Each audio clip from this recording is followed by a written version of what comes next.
Good morning, students. Today I will continue with the same lesson, a fellow traveler.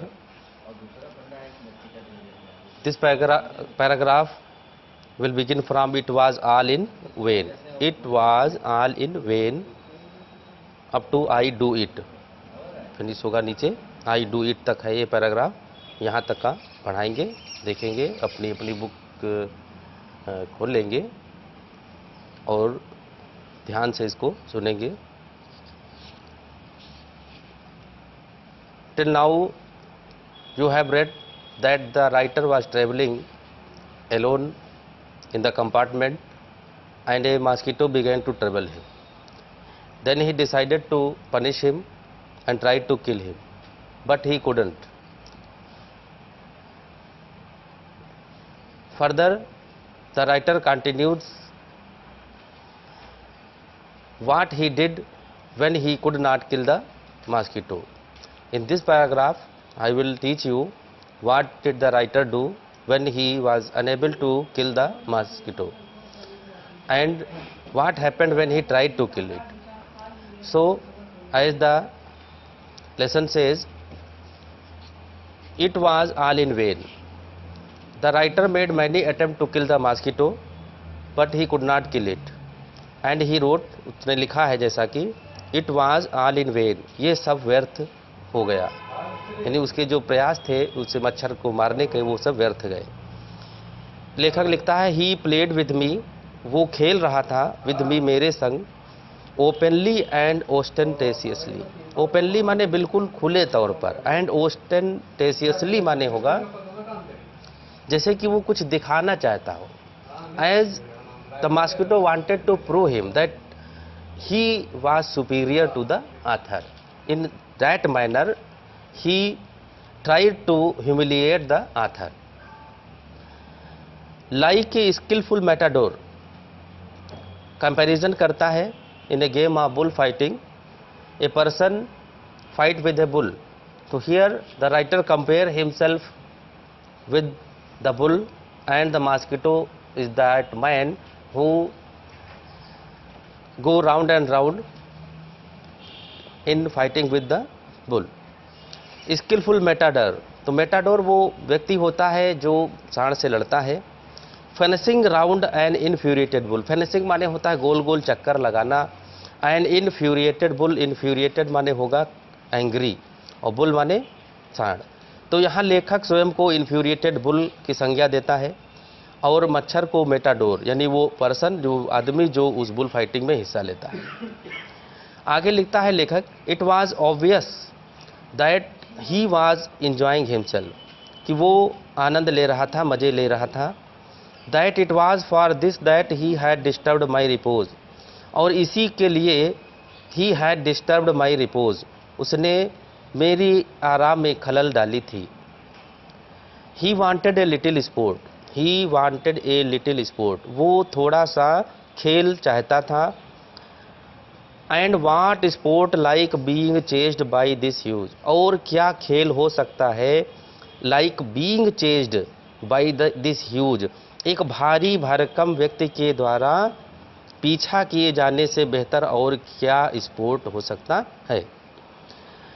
Lumbering wind mill of A creature, जो पनचक्की के समान दिखता है एकदम.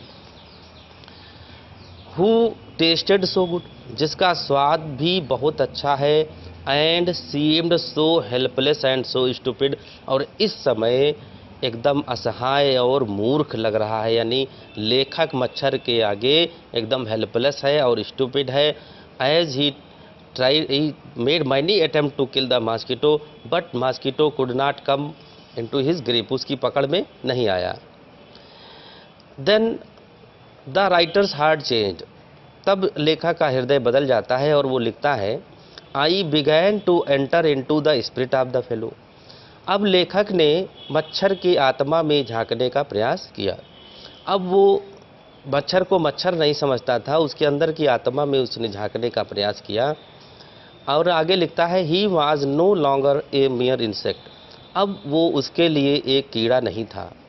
ही was developing into a personality, वो अब एक व्यक्तित्व में उभर कर सामने आ रहा था. एन इंटेलिजेंस, बुद्धि की साक्षात तस्वीर थी। दैट चैलेंज द पोजीशन, जिसने चुनौती दी थी, द पोजीशन माने अधिकार को, ऑफ दिस कंपार्टमेंट माने उस डिब्बे में रहने के अधिकार को बराबर उसने चैलेंज किया था विद मी, लेखक के साथ, ऑन इक्वल टर्म्स, समान शर्तों पर। I felt my heart warming, लेखक ने महसूस किया कि उसका हृदय थोड़ा सा उसके प्रति द्रवित हो रहा है, टुवार्ड्स हिम, यानी उसके प्रति, and the sense of superiority fading, और जो उच्चता की भावना थी अभी तक लेखक के मन में कि वह मनुष्य है और मच्छर उसका कुछ बिगाड़ नहीं सकता है, मच्छर को वो जब चाहे तब मसल देगा, इस तरह की जो सर्वोच्चता की भावना थी, फेडिंग माने धीरे धीरे धूमिल हो रही थी। How could I feel superior, आगे लिखता है भला कैसे वो स्वयं को सुपीरियर कह सकता था, टू ए क्रिएचर, ऐसे प्राणी के सामने, हु वाज सो मैनिफेस्टली, जो इतने स्पष्ट रूप से माई मास्टर, उसका स्वामी बन गया था, इन द ओनली कंपटीशन, उस एकमात्र कंपटीशन में, इन विच, जिसमें वी हैड एवर इंगेज्ड, माने लेखक और मच्छर लिप्त थे, उस एकमात्र प्रतियोगिता में मच्छर उसका स्पष्ट रूप से स्वामी बन गया था, यानी स्वामित्व कर लिया था या अधिकार कर लिया था। Then why not be magnanimous again, लेखक ने सोचा तो क्यों ना फिर से उदार हो जाए। मैग्नानिमिटी एंड मर्सी, यहाँ से इंपॉर्टेंट है, magnanimity and mercy were the noblest attributes of man, लेखक लिखता है कि उदारता और दया were the noblest attributes of man, मनुष्य की दो विशेषताएं रही हैं, श्रेष्ठतम विशेषताएं रही हैं। इन the exercise of these high qualities, और इन दो उच्च गुणों का प्रदर्शन करके, आई कुड रिकवर माई प्रेस्टीज, वो अपनी प्रेस्टीज यानी प्रतिष्ठा को बचा सकता था। जब लेखक ने मच्छर को मारने का प्रयास किया और उसे मार नहीं सका, और उसको लगा कि इस कंपटीशन में वो हार जाएगा, या हारा हुआ या पराजित उसने महसूस किया स्वयं को, तब फिर से उसने उदार होने की सोची। प्रश्न आ जाता है कि उसने मैग्नानिमस होने के बारे में क्यों सोचा, तो इसीलिए क्योंकि he was fail to kill the mosquito, तो in order to recover his prestige he decided to be magnanimous, ये आंसर हो जाएगा कि उदार होने की क्यों सोची, क्योंकि वो उसे अपनी प्रेस्टीज को बचाना था। जैसा कि उसने लिखा है, magnanimity and mercy were the noblest attributes of man, उदारता और दया मनुष्य के दो श्रेष्ठतम आभूषण हैं, गुण हैं श्रेष्ठतम। In the exercise of these high qualities, इनके प्रयोग से, अभ्यास के जरिए, I could recover my prestige, मैं अपनी प्रतिष्ठा को बचा सकता था। एट प्रेजेंट, इस समय, I was a ridiculous figure, मैं एक हास्यास्पद चरित्र था, प्राणी था। A thing for laughter and derision, एक हंसने और मजाक की वस्तु बन गया था मच्छर के सामने। बाई बीइंग मर्सीफुल, दयालु होकर, I could reassert the moral dignity of man, लेखक लिखता है कि दयावान हो करके, आई कुड माने वह, कुड कर सकता था, रीअसर्ट माने पुनः स्थापित कर सकता था, the moral dignity of man, मनुष्य की नैतिक जो डिग्निटी है, जो सम्मान है, शान है, उसको बचा सकता था। And go back to my corner with honour, तो here the writer thought about the dignity of man, यानी मनुष्य की जो नैतिक शान है उसको बचाने का उसने प्रयास किया था, क्योंकि अगर वो पराजित हो जाता तो इतिहास यही दोहराता कि एक मनुष्य मच्छर से हार गया था। तो it was the question of all humanity, all Mankind, सभी मानव जाति के लिए प्रतिष्ठा का प्रश्न बन गया था, इसलिए उसने मर्सीफुल होने का निश्चय किया। आगे लिखता है, I withdraw the sentence of death, मैंने मृत्यु के आदेश को वापस ले लिया। आई सेड, मैंने कहा, रिटर्निंग टू माई सीट, अपनी सीट पर वापस जाकर, I can not kill you, मैं तुम्हें मार नहीं सकता, but I can reprieve you, लेकिन मैं तुम्हें प्राणदान दे सकता हूँ।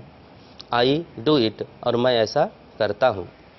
मार नहीं सकता था, इसलिए उसने उसे क्षमा करने का निश्चय किया। क्षमा करके वो न केवल स्वयं की प्रतिष्ठा बचा लेता, बल्कि संपूर्ण मानव जाति की प्रतिष्ठा को वो बचा लेता, इसलिए उसने दयावान होकर उसे क्षमा करने का निश्चय किया। आगे लिखता है लेखक, I took up my paper and he came and sat on it. मैंने अपना पेपर लिया, यानी न्यूज़पेपर लिया, and he came and sat on it, और वो आ करके उसी पृष्ठ पर बैठ गया। लेखक ने कहा, foolish fellow, I said, you have delivered yourself into my hands. तुमने तो अब स्वयं को खुद ही सौंप दिया है मेरे हाथों में। I have but to give this respectable weekly organ of opinion. मुझे केवल देना होगा दिस रिस्पेक्टेबल, माने इस सम्मानित साप्ताहिक पत्रिका के जो विचार व्यक्त हैं इस दोनों पृष्ठों पर, उन दोनों पृष्ठों को एक स्मैक माने एक दबाव देना होगा दोनों तरफ से, ऑन बोथ द कवर्स, दोनों पृष्ठों को। And you are a corpse, और तुम लाश में बदल जाओगे। नीटली सैंडविच्ड, स्पष्ट रूप से सैंडविच बन जाएगा तुम्हारा। बिटवीन एन आर्टिकल, दो आर्टिकल लिखे हुए थे, एक पृष्ठ पर पीस ट्रैप्स लिखा था, and another the modesty of mister Hughes. एक पन्ने पर पीस ट्रैप्स था और दूसरे पर था मिस्टर ह्यूज की शालीनता। तो इन दो आर्टिकल, यानी दो पृष्ठों पर जो आर्टिकल लिखे थे, उन पृष्ठों के बीच दब करके उसका सैंडविच बन जाता। लेकिन लिखता है, but I shall not do it, लेकिन मैं ऐसा करूँगा नहीं। आई हैव रिप्रीव्ड यू, मैंने तुम्हें प्राणदान दिया है। And I will satisfy you, मैं तुम्हें संतुष्ट करूँगा। That when this large animal says a thing, कि जब ये भारी भरकम एनिमल यानी प्राणी सेज ए थिंग, कुछ भी कहता है, ही मीन्स इट, तो उसका मान वो रखता है। मोर ओवर, इसके अतिरिक्त, I no longer desire to kill you, इसके अतिरिक्त मैं तुम्हें अब मारने की इच्छा भी नहीं रखता। थ्रू नोविंग यू बेटर, तुम्हें अब अच्छी तरह समझने के बाद, I have come to feel, मैं अब ये महसूस करने लगा हूँ। शैल आई से, मैं कहूँगा, a sort of affection for you, तुम्हारे प्रति एक लगाव हो गया है।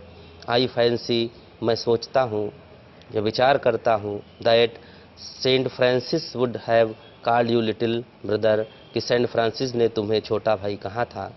आई cannot go so far as that in Christian charity, मैं इस ईसाई दानशीलता से परे जा नहीं सकता और सभ्यता, चैरिटी एंड सिविलिटी माने दानशीलता और सभ्यता से दूर नहीं जा सकता।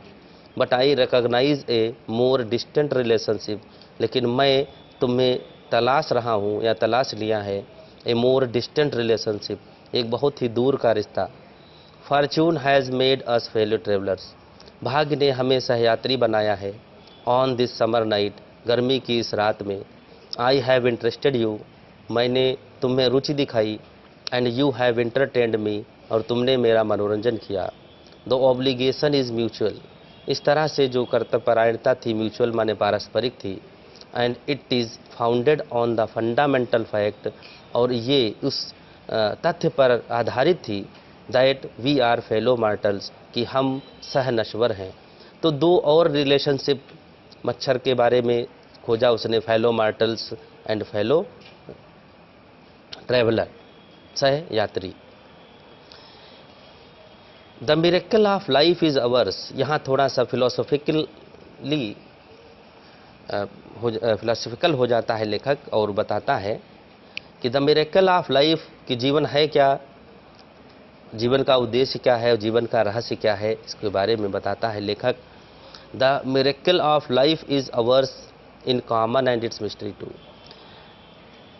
जीवन का जो चमत्कार है, इज़ अवर्स इन कॉमन, हमारे में जो जीवन है उसके जो चमत्कार हैं वो बहुत सामान्य हैं। एंड इट्स मिस्ट्री टू, और अपने आप में रहस्यमयी है। जीवन स्वयं में सामान्य है और रहस्यमयी भी है। I suppose you don't know anything about your journey, मुझे लगता है कि तुम्हें कुछ भी अपनी यात्रा के बारे में पता नहीं है। यहाँ यात्रा का संदर्भ है जिंदगी, यानी जीवन की यात्रा। तो जीवन की यात्रा का अंदाज़ा किसी को नहीं होता है कि वो कहाँ समाप्त होगा। आई एम नॉट श्योर, मुझे यकीन नहीं है, that I know much about mine, मुझे भी ये पता नहीं है कि मैं स्वयं की जीवन यात्रा के बारे में कुछ निश्चित जानता हूँ। वी आर रियली, अगर हम सच में माने, when you come to think of it, जब तुम इसके बारे में सोचोगे ए गुड डील अलाइक, तो काफ़ी बड़े पैमाने पर हम दोनों का जीवन एक है या समान ही है। जस्ट अपैरिशंस, हम सब आत्माओं के जैसे हैं। That are and then are not, जो प्रकट होते हैं और फिर गायब हो जाते हैं। यानी मनुष्य का जीवन उसी आत्माओं जैसा है। We come from a dark into the light for some time and then after death went back to that go back to that darkness again. हम किसी अंधकार से उजाले में आते हैं और मरने के बाद फिर उसी अंधकार में चले जाते हैं। Just apparitions that are and then are not, coming out of the night into the lighted carriers. लिखता है coming out of the night, किसी अंधकार से, लाइटेड माने प्रज्वलित, किसी डिब्बे में आते हैं। Fluttering about the lamp for a while, और फड़फड़ाते हैं अबाउट द लैम्प, जैसे कि तुम इस लैम्प के इर्द गिर्द थोड़ी देर फड़फड़ाते हो, उसी तरह मनुष्य भी है जो माया रूपी लैम्प के इर्द गिर्द थोड़ी देर फड़फड़ाता है। And going out into the night again, और फिर से अंधकार में ही कहीं विलुप्त हो जाता है। परहैप्स, शायद। Going on tonight sir, क्या रात भर जाने का इरादा है? Said a voice at the window, एक खिड़की पर एक आवाज़ ने आकर मुझे जगाया। It was a friendly porter, यह एक मित्रवत कुली था। गिविंग में ए हिंट, जो इशारा कर रहा था that this was my station, कि मेरा गंतव्य आ गया, मेरा स्टेशन आ गया है। आई थैंक्ड हिम, मैंने उसे धन्यवाद दिया। एंड सेड, और कहा, I must have been dozing, अवश्य ही मैं ऊँग रहा हूँगा, यानी सो गया होगा।